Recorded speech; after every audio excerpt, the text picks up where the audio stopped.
नमस्कार.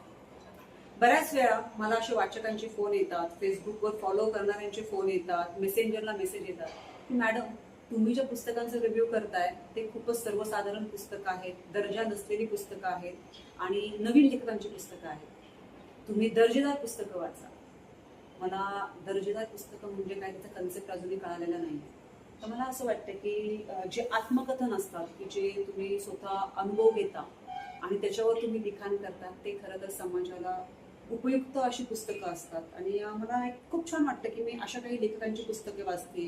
मेंदूची मशागत आहे देवाजी उजाड सरांचं, कोर्टाच्या पायरीवरून आहे कृष्णा पाटील सरांचं, पाय आणि वाटा आहे सचिन पाटील सरांचं, इनूची गोष्ट आहे युनुस सय्यदचं, एक भाकर तीन चुली पूर्ण महाराष्ट्रावर गाजत असलेलं पुस्तक आहे, तुरुंग रंग पुस्तक आहे, ते आता माझ्याकडे दाखवायला नाहीये.